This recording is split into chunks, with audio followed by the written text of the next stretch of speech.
सह्याद्रीच्या एका घाटात पावसाळा कधीच संपत नाही असं आजही लोक म्हणतात. कारण प्रत्येक मुसळधार पावसात त्या घाटाच्या 12व्या वळणावर एक अनोळखी प्रवासी लिफ्ट मागताना दिसतो आणि त्याला गाडीत बसवणारा आपल्या घरी परत येतो.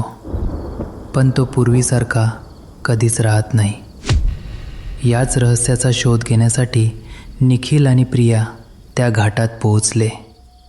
पण त्यांना कल्पनाही नव्हती की त्या रात्री ते ज्या प्रवाशाला शोधत होते तो प्रवासी आधीच त्यांची वाट पाहत होता. आणि इथून सुरू झाला धुक्यात हरवलेल्या घाटाचा सर्वात भयानक प्रवास. पावसाळा अधिकृतपणे संपला होता, पण सह्याद्रीला ऋतूंची फारशी पर्वा नसते. त्या दिवशी सकाळपासूनच काळे ढग डोंगरांवर अडकून बसले होते. धुक्याचे लोट झाडांच्या फांद्यांमधून सरकत होते.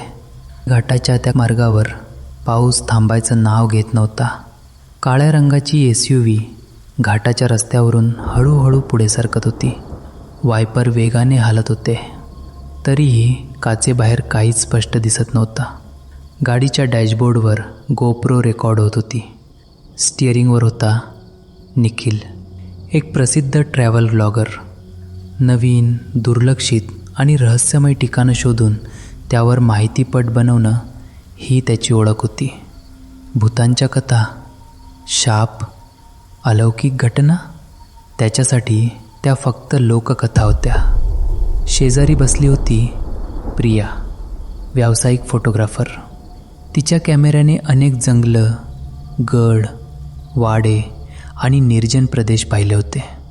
ती कमी बोलायची, पण जेव्हा बोलायची तेव्हा निरीक्षणावरूनच बोलायची. निखिल कॅमेऱ्याकडे पाहत म्हणाला, मित्रांनो, आज आपण आलो आहोत एका अशा घाटात जिथे लोक म्हणतात की रात्री एक बाई लिफ्ट मागते. तो हसला. आणि अर्थातच आपण या अफवेचं सत्य शोधणार आहोत. प्रियाने त्याच्याकडे पाहिलं. सगळ्या गोष्टी कंटेंट नसतात निखिल, तो हसत म्हणाला. भीती विकली जाते आणि आपण सत्य दाखवतो. गाडी आणखी आत शिरत गेली. मोबाईल नेटवर्क, एक पट्टी आणि मग पूर्ण गायब. GPSचा निळा बिंदू जागच्या जागी थांबला. अचानक SUVचा रेडिओ स्वतःच सुरू झाला. फक्त खरखर. मग 2 सेकंदांसाठी एखाद्या स्त्रीचा अगदी मंद आवाज. थांबा. निखिलने लगेच रेडिओ बंद केला. शॉर्ट सर्किट, तो सहज म्हणाला. पण प्रियाने फक्त विंडशील्डकडे पाहिलं. संध्याकाळी 6 वाजता त्यांना घाटाच्या कडेला एक लहानशी चहाची टपरी दिसली. पावसाचे मोठे थेंब, एक जुना पिवळा बल्ब आणि टपरीसमोर लटकणारा फलक, दत्ता चहागृह. टपरीत फक्त एकच माणूस बसला होता. पांढरे केस, दाढी, डोळ्यात विचित्र शांतपणा. तो म्हणजे दत्ता काका. या, त्यांनी हसत स्वागत केलं. अशा हवेत गरम चहा लागतो. निखिलने कॅमेरा चालू केला. काका, एक विचारू, इथं रात्री लिफ्ट मागणाऱ्या बाईची गोष्ट खरी आहे का? दत्ता काकांच्या चेहऱ्यावरचं हसू क्षणात नाहीसं झालं. टपरीत अचानक शांतता पसरली. फक्त पावसाचा आवाज आणि उकळणाऱ्या चहाचा मंद फुतकार. काका खिडकीबाहेर पाहत म्हणाले, तुम्ही कुठून आलात? पुणे. मग पुण्यालाच परत जा. निखिल हसला. म्हणजे गोष्ट खरी आहे? काका त्याच्याकडे रोखून पाहू लागले. गोष्ट नाही, इशारा आहे. प्रियाने पहिल्यांदा प्रश्न विचारला. कशाचा? काका सावकाश उठले. भिंतीवर लटकलेला घाटाचा जुना नकाशा काढला. एका लाल शाईच्या गोलावर बोट ठेवलं.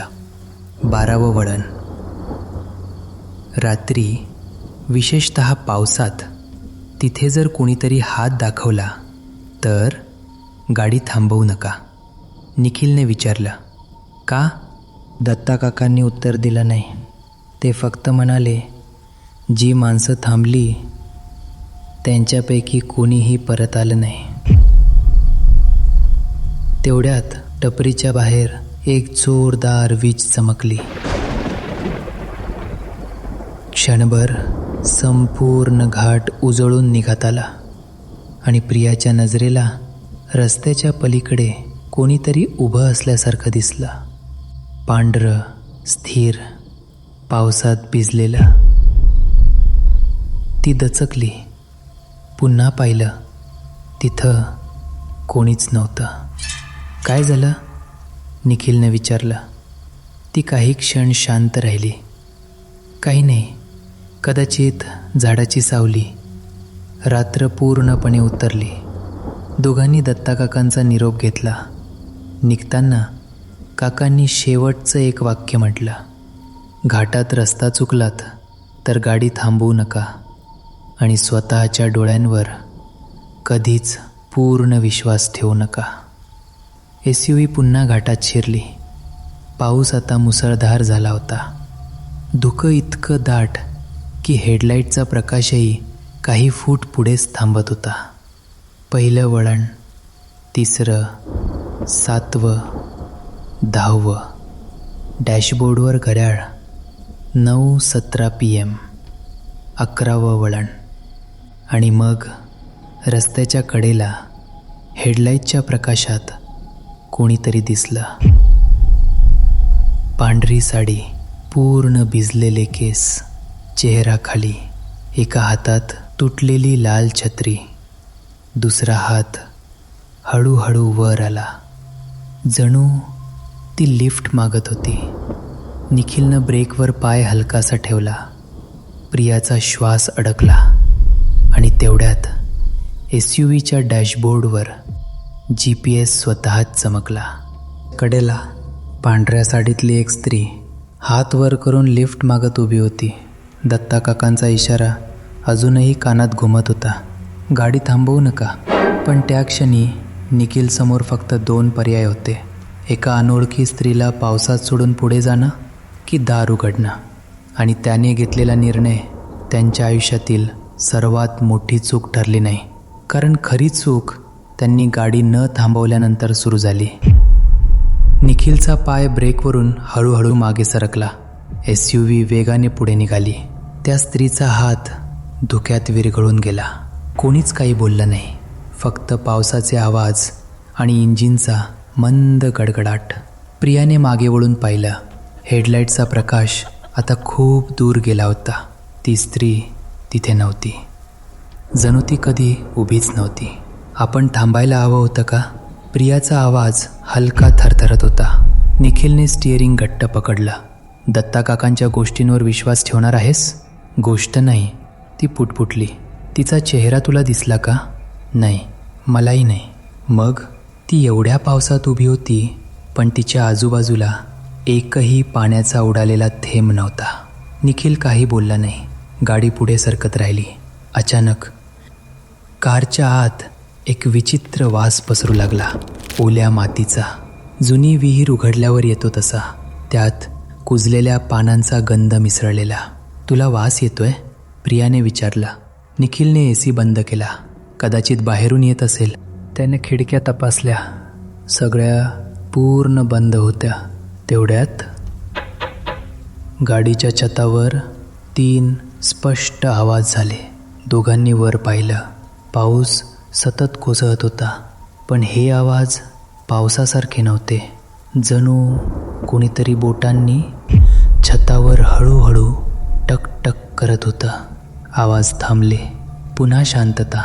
निखिलने हसण्याचा प्रयत्न केला. झाडाची फांदी असेल, पण घाटाच्या त्या भागात रस्त्यावर झुकलेलं एकही झाड नव्हतं. प्रियाने नकळत रिअर व्ह्यू मिररकडे पाहिलं आणि तिचा श्वास थांबला. मागच्या सीटवर धुक्यासारखी एक अस्पष्ट सावली बसलेली होती. डोकं खाली, लांब केस, पूर्ण स्थिर. निखिल, तिचा आवाज फुटला. काय? आरशात बघ. निखिलने मिररकडे पाहिलं. मागची सीट रिकामी होती. तो हसला. तू खूप टेन्शन घेत आहेस. प्रियाने पुन्हा मिररकडे पाहिलं. यावेळी सावली पुन्हा दिसली, पण ती आता आधीपेक्षा जवळ होती. गाडी थांबव. काय झालं? हर्षात ती बसली आहे.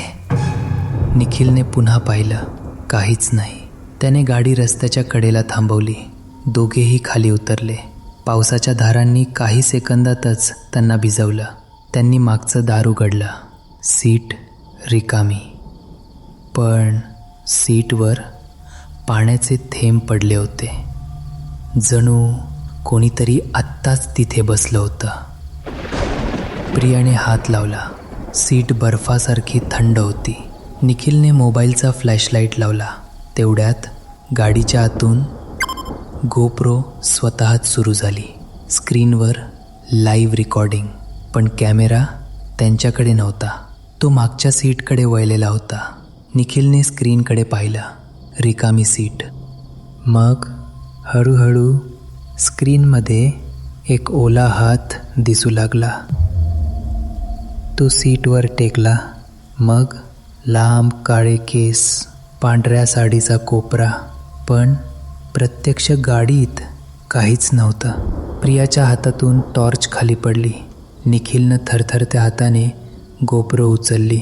स्क्रीनवर ती स्त्री आता कॅमेऱ्याकडे पाहत होती. तिचा चेहरा अजूनही धुक्याने झाकलेला.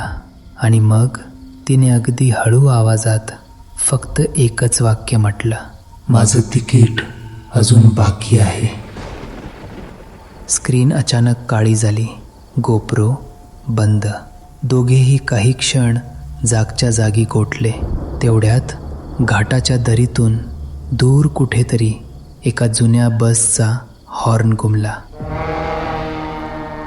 पण त्या रस्त्यावर अनेक वर्षांपासून ST बस चालत नव्हती. निखिलने इंजिन सुरू केलं. SUV पुन्हा पुढे निघाली. 10 मिनिटं गाडी चालवल्यानंतर त्याने पुन्हा वेळ पाहिली. प्रियाने कुजबुजत विचारलं, आपण अजूनही त्याच वळणावर आहोत का? तेवढ्यात पुन्हा एक फलक दिसला. 12वे वळण. दोघांचे चेहरे पांढरे पडले. रात्रभर गाडी चालवल्यानंतर पहाटे 5:30च्या सुमारास पाऊसही कमी झाला. समोर जुनं लोखंडी गेट दिसलं. त्यावर गंजलेल्या अक्षरात लिहिलं होतं, घाट सुरक्षा तपासणी केंद्र. इमारत अनेक वर्षांपासून बंद असल्यासारखी दिसत होती. तुटलेल्या काचा, गंजलेलं शटर आणि भिंतीवर शेवाळ. इथे थोडा वेळ थांबूया. निखिलने इंजिन बंद केलं. रात्रभर जागल्यामुळे दोघांचे डोळे लाल झाले होते, पण त्यापेक्षा जास्त थकलेलं होतं त्यांचं मन. आत पाऊल टाकताच ओलसर कागदांचा वास आला. छतावरून पाणी टिपकत होतं. एका कोपऱ्यात जुनी लोखंडी कपाटं पडली होती. प्रियाने टॉर्च लावली. भिंतीवर अनेक वर्षांपूर्वीचे फोटो लटकले होते. धुक्यात हरवलेले रस्ते, जुन्या ST बसेस आणि अपघातग्रस्त वाहनं. निखिलची नजर एका वर्तमानपत्राच्या कात्रणावर स्थिरावली. मोठा मथरा. मुसळधार पावसात घाटात ST बस दरीत कोसळली. त्याने कात्रण काळजीपूर्वक उचललं.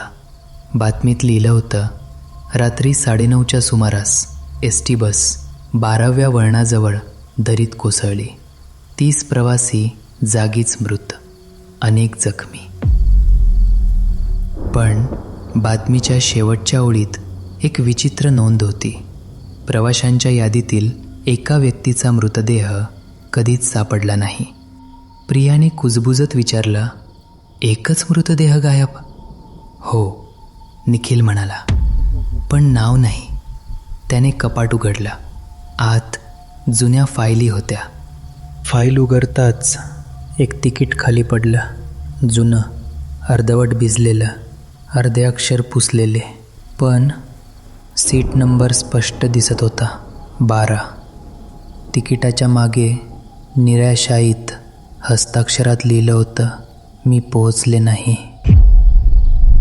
प्रियाच्या अंगावर शहारा आला.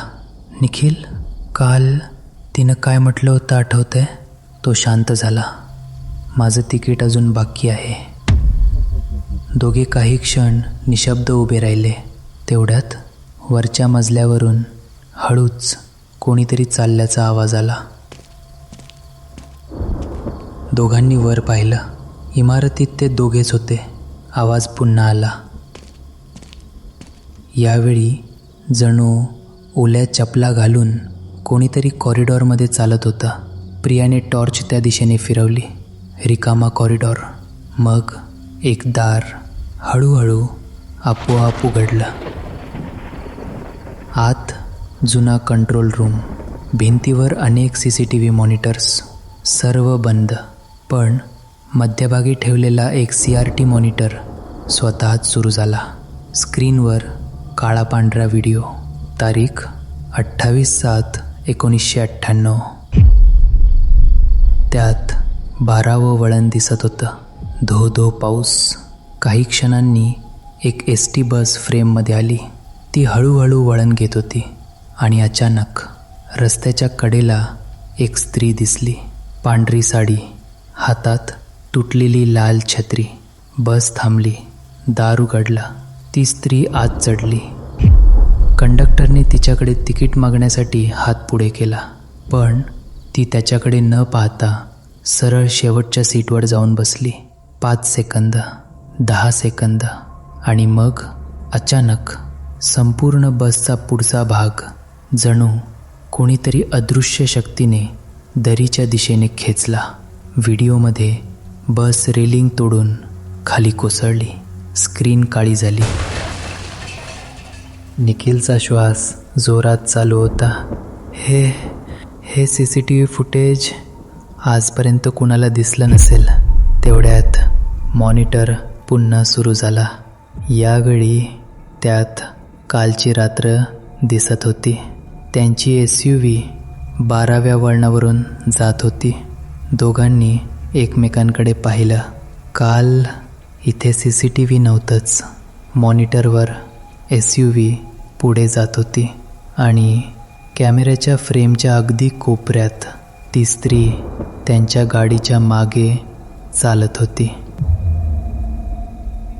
गाडी जितक्या वेगाने जात होती ती तितक्याच वेगाने पायी चालत होती. अचानक ती थांबली. हळूहळू तिने डोकं वर केलं आणि पहिल्यांदाच तिचा चेहरा स्पष्ट दिसला. तो चेहरा भयावह नव्हता, तो घाबरलेला होता. तिच्या डोळ्यांत मदतीची याचना होती आणि तिचे ओठ हलले. बस अजून खालीच आहे. मॉनिटर फुटला. काचांचे तुकडे खोलीभर उडाले. त्याच क्षणी इमारतीच्या बाहेर घाटातून जुन्या ST बसचा हॉर्न पुन्हा घुमला. निखिल धावत बाहेर आला. रस्ता रिकामा होता, पण ओल्या डांबरी रस्त्यावर एकामागोमाग चिखलाने माखलेल्या बसच्या टायरच्या ताज्या खुणा दिसत होत्या. त्या खुणा सरळ 12व्या वळणाच्या दिशेने जात होत्या. पण खरं सत्य अजून सुरूही झालं नव्हतं. सकाळचे 8 वाजले होते, पण घाटात रात्र अजूनही संपली नव्हती. सूर्य कुठेच दिसत नव्हता. आकाशावर काळ्या ढगांची जाड चादर पसरली होती. धुकं आधीपेक्षा दुप्पट दाट झालं होतं. निखिलने SUV सुरू केली. आपण इथून निघूया. प्रियाने शांतपणे मान हलवली. तिची नजर मात्र त्या जुन्या बसच्या टायरच्या खुणांवर होती. त्या खुणा रस्त्यावर अगदी स्पष्ट होत्या. जणू बस काही मिनिटांपूर्वीच तिथून गेली होती. निखिलने त्याच दिशेने गाडी वळवली. 10 मिनिटं, 20 मिनिटं, अर्धा तास. रस्ता संपतच नव्हता. अचानक समोर एक फलक दिसला. 12वं वळण. पुन्हा प्रियाने कुजबुजत विचारलं. नाही, निखिल म्हणाला. आपण इतका वेळ सरळ आलोय. त्याने GPS पाहिलं. स्क्रीनवर फक्त एक गोल फिरत होता. लोकेशन नव्हतंच. त्याने गाडी पुन्हा पुढे घेतली. आणखी 15 मिनिटांनी पुन्हा एक फलक. 12वं वळण. यावेळी दोघेही काही बोलले नाहीत. गाडीच्या आत अचानक तापमान कमी होऊ लागलं. श्वासातून धूर दिसू लागला. AC बंद होता. तरीही जणू कोणी अदृश्यपणे थंडी आत ओतत होतं. प्रियाने काचेकडे पाहिलं.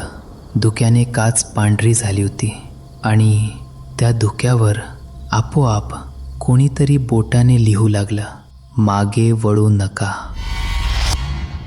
दोघांचे डोळे विस्फारले. निखिलने हाताने काच पुसली. अक्षरं नाहीशी झाली. 2 सेकंदांनी ती पुन्हा उमटली. तेवढ्यात SUVच्या मागच्या सीटवरून एक हलका श्वास ऐकू आला. दोघेही गोठले. प्रियाने हळू आवाजात विचारलं, तुला ऐकू आलं? निखिलने उत्तर दिलं नाही. त्याने रिअरव्ह्यू मिररमध्ये पाहिलं. सीट रिकामी, पण मिररमध्ये मागच्या काचेबाहेर ती स्त्री उभी होती. ती गाडीच्या अगदी मागे होती. निखिलने पटकन मागे वळून पाहिलं. रस्ता रिकामा. पुन्हा मिररमध्ये ती तिथेच, आणि ती हळूहळू जवळ येत होती. निखिलने गाडीचा वेग वाढवला. 60, 80, पण मिररमध्ये ती तितक्याच वेगाने चालत होती. ना धावत ना पळत, फक्त चालत. तिच्या चेहऱ्यावर पहिल्यांदाच भीती दिसत होती. जणू ती त्यांचा पाठलाग करत नव्हती, ती कोणापासून तरी पळत होती. निखिल, प्रियाचा आवाज कापत होता. ती आपल्या मागे नाही, ती आपल्याला काहीतरी सांगतीये. तेवढ्यात समोरच्या धुक्यात एक प्रचंड काळी सावली हलली. संपूर्ण रस्ता काही सेकंदांसाठी अंधाराने झाकला गेला. SUVचे हेडलाईट्स एकदम बंद झाले. फक्त इंजिन चालू होतं. गाडी अंधारात हळूहळू घसरू लागली. प्रियाने किंचाळत ब्रेक दाबला. चाकं घसरली. SUV दरीच्या अगदी काठावर येऊन थांबली. दोघे धापा टाकत बसले. बाहेर पूर्ण शांतता. पाऊसही थांबला होता. इतकी शांतता की स्वतःचा हृदयाचा ठोका ऐकू येत होता. अचानक दरीतून मंद स्वरात लोकांच्या कुजबुजण्याचा आवाज येऊ लागला. 1 नाही, 2 नाही, डझनभर आवाज. कोणी रडत होतं, कोणी मदतीसाठी हाका मारत होतं, कोणी म्हणत होतं, दार उघडा, कोणी म्हणत होतं, माझं मूल, कोणी म्हणत होतं, तिकीट. आणि मग सगळे आवाज एकाच वाक्यात मिसळले, आम्हाला अजून घरी जायचं आहे. प्रियाच्या डोळ्यात पाणी आलं. हे त्या बसमधले लोक आहेत का? निखिलकडे उत्तर नव्हतं. तेवढ्यात धुकं हळूहळू बाजूला सरकलं. दरीच्या तळाशी त्यांना काहीतरी दिसलं. एक जुनी, पूर्ण गंजलेली ST बस. तिचा पुढचा भाग चिरडलेला, काचा फुटलेल्या. पण बसच्या आत सर्व सीटांवर कोणीतरी बसलेलं होतं, स्थिर. त्यांचे चेहरे दिसत नव्हते. फक्त एक सीट रिकामी होती, सीट नंबर 12. तेवढ्यात त्यांच्या मागून एक शांत स्त्रीचा आवाज आला, ती जागा अजूनही माझी वाट पाहते आहे. दोघेही हळूहळू मागे वळले. ती पांढऱ्या साडीतली स्त्री पहिल्यांदाच त्यांच्या अगदी जवळ उभी होती. पण तिच्या चेहऱ्यावर आता भीती नव्हती, फक्त एक खोल दुःख होतं. तिने दरीकडे बोट दाखवलं आणि शांतपणे म्हणाली, मी शाप नाही, शाप अजून खाली आहे. त्या एका वाक्याने निखिल आणि प्रियाच्या मनातले सर्व अंदाज कोसळले. आतापर्यंत त्यांना वाटत होतं तीच या घाटात भटकणारी आत्मा आहे. पण जर ती शाप नव्हती तर मग त्या घाटात नेमकं कोण होतं? रात्र 11:47. घाटावर पुन्हा मुसळधार पाऊस सुरू झाला. आकाशात वीज चमकत होती. दरीत पडलेली जुनी ST बस प्रत्येक विजेच्या प्रकाशात क्षणभर दिसायची आणि पुन्हा धुक्यात अदृश्य व्हायची. ती स्त्री शांतपणे म्हणाली, माझं नाव आर्या. मी त्या बसमधली प्रवासी नव्हते. मी त्या बसची कंडक्टर होते. निखिल आणि प्रिया स्तब्ध झाले. आर्याने पुढे सांगितलं, त्या रात्री 12व्या वळणावर एक माणूस रस्त्याच्या मधोमध उभा होता. त्याच्या हातात एक लहान मुलगा होता. ड्रायव्हरने त्यांना वाचवण्यासाठी बस वळवली आणि बस दरीत कोसळली. निखिलने विचारलं, मग लोक म्हणतात ती पांढऱ्या साडीतली बाई? आर्या हळूच हसली. ते हसू दुःखाने भरलेलं होतं. लोकांना सत्यापेक्षा कथा जास्त आवडतात. पण त्या रात्री रस्त्यावर कुणीच नव्हता. दोघे थिजले. म्हणजे? आर्या शांतपणे म्हणाली, ड्रायव्हरने ज्याला पाहिलं तो माणूस जिवंत नव्हता. त्या क्षणी दरीतून एक प्रचंड आवाज घुमला. जणू लोखंड दगडावर घासत होतं. धुकं बाजूला झालं आणि ती जुनी एस टी बस हळूहळू दरीतून वर येऊच लागली. चाके फिरत नव्हती. इंजिन बंद होतं. तरीही बस स्वतःच रस्त्यावर चढत होती. तिच्या सर्व काचा फुटलेल्या. दरवाजा अर्धवट उघडा. आत पूर्ण अंधार. मग एकामागोमाग प्रत्येक सीटवर लोक दिसू लागले. ओले, शांत, स्थिर. त्यांच्या चेहऱ्यावर ना राग ना भीती, फक्त घरी पोहोचण्याची अपूर्ण इच्छा. प्रियाच्या डोळ्यात अश्रू आले. हे अजूनही वाट पाहतायत? आर्या म्हणाली, नाही, हे वाट पाहत नाहीत. हे प्रवास पूर्ण करण्याचा प्रयत्न करत आहेत. तेवढ्यात बसचं दार हळूहळू उघडलं. आतून एक पुरुष खाली उतरला. तो इतरांपेक्षा वेगळा होता. त्याचे कपडे कोरडे होते. त्याच्या चेहऱ्यावर एक विचित्र शांत स्मित होतं. तो सरळ निखिलकडे पाहत म्हणाला, एक जागा रिकामी आहे. बस निघू शकत नाही. शेवटचा प्रवासी हवा आहे. पावसाचा आवाज क्षणभर थांबला. आजूबाजूचं जग पूर्ण शांत झालं. त्या माणसाने हात पुढे केला. चल. निखिल जणू संमोहनात त्याच्याकडे चालू लागला. निखिल. प्रियाने त्याचा हात पकडला, पण तो तिचं ऐकतच नव्हता. त्याचे डोळे पूर्ण रिकामे झाले होते. आर्या धावत आली. तिने प्रियाच्या हातात ते जुनं तिकीट ठेवलं. सीट क्रमांक 12. ती म्हणाली, हे पूर्ण कर. प्रियाला काहीच समजलं नाही.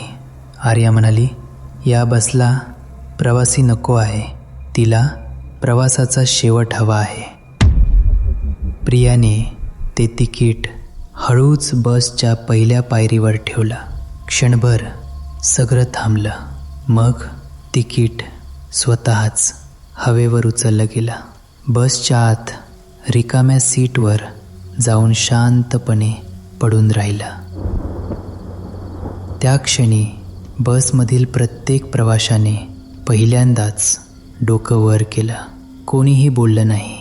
फक्त सर्वांनी हलकेच मान झुकवली. तिच्या डोळ्यांत अश्रू चमकले. ती हसली. आता घरी जायची वेळ झाली. पुढच्याच क्षणी संपूर्ण बस धुक्यात विरघळू लागली. प्रवासी एकामागोमाग प्रकाशाच्या लहरींसारखे नाहीसे झाले. आर्याही हळूहळू पावसाच्या थेंबांमध्ये मिसळून गेली. घाटावर पुन्हा शांतता पसरली. पहाटे निखिल आणि प्रिया घाटातून बाहेर पडले. मोबाईल नेटवर्क परत आलं. GPS पुन्हा सुरू झाला. सूर्य उगवला. त्यांनी कधीच तो व्हिडिओ यूट्यूबवर अपलोड केला नाही, कारण गोप्रोमधील सर्व फुटेज रिकामं होतं. फक्त अखेरच्या फ्रेममध्ये रिअर व्ह्यू मिरर दिसत होता आणि मिररच्या अगदी कोपऱ्यात कोणीतरी बसच्या खिडकीतून बाहेर पाहत उभं होतं. पण तो चेहरा आर्याचा नव्हता. तो निखिलचाच होता. त्या दिवसानंतर प्रियाने निखिलला कधीच पुन्हा पाहिलं नाही. पोलिसांच्या नोंदीनुसार SUV घाटातून बाहेर आली होती, पण ड्रायव्हरच्या सीटवर कोणीच नव्हतं.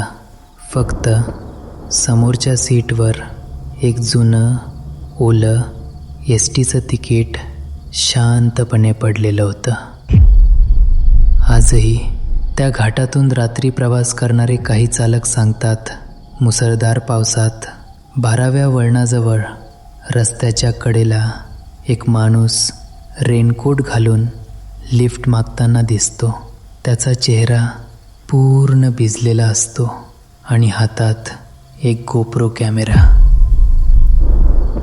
जर तुम्ही अशा पावसाळी रात्री घाटातून एकटे प्रवास करत असाल आणि रस्त्याच्या कडेला कोणीतरी शांतपणे लिफ्ट मागताना दिसलं, तर तुम्ही गाडी थांबवाल की पुढे निघून जाल? तुमचं उत्तर कमेंटमध्ये नक्की लिहा आणि पुढच्या भयकथेसाठी तयार राहा, कारण काही रस्ते फक्त नकाशावर संपतात, त्यांच्या आठवणी मात्र कधीच संपत नाहीत.